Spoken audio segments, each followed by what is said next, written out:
Greenland in the late 1960s. The indigenous Inuit were gaining ever more rights, but were still subject to the authority of the colonial ruler, Denmark. Henriette Bertelsen was forced to learn Danish in school as well as to submit to Danish doctors. One of them did something to her that haunts her to this day. When she was just 13 years old, all of the girls in her class were told to report to the public health officer.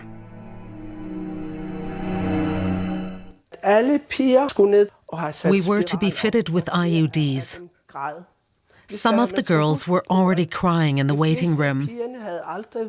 We were so young and had never had anything to do with boys. The IUDs they inserted were big, actually intended for adult women.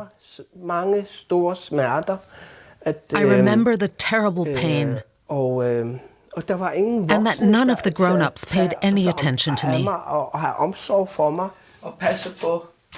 Bertelsen is just one of thousands of Greenlanders who had birth control forced upon them in the 1960s and 70s.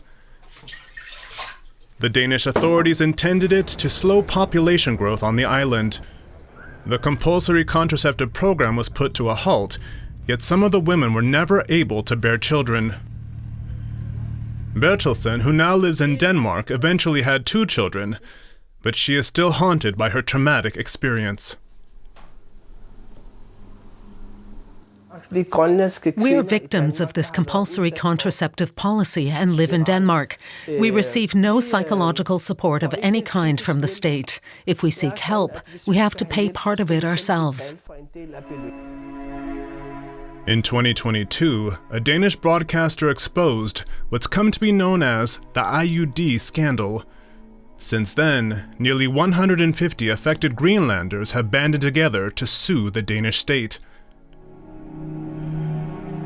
Copenhagen attorney Mats Praming has taken their case on. He in no way doubts that the contraceptive program was part of a larger state policy, even if very little hard evidence remains.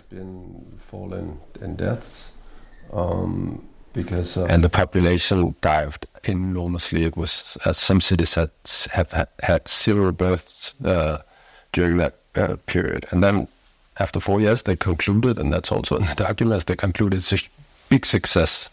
I don't think that the doctor would put in the medical file that he inserted this IUD in the 12-year-old girl, with her crying and being held by 2 other adults. After the revelations, Denmark's government initiated an investigation. Greenland politicians don't only see it as a matter of compensation, they classify it as a brazen violation of human rights. So this is something that we wanted the government of Denmark to focus on in the research that they were doing. And they didn't want to do that at first, at least. So this is something that we're going to add on to the research that is already being done. We tried several times to secure a statement from the Danish health minister or other representatives of the governing coalition, but nobody appears willing to talk about the IUD scandal. Henriette Bertelsen finds comfort and support among Copenhagen's own Greenlandic community.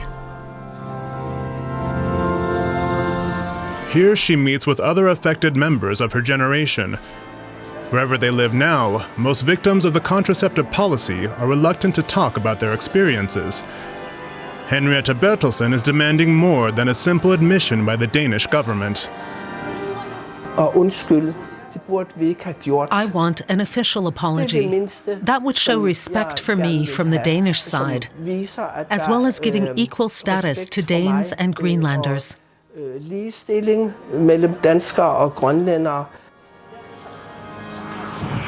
case against the Danish state could start before the year is out, and Henriette Bertelsen intends to be sitting in the courtroom.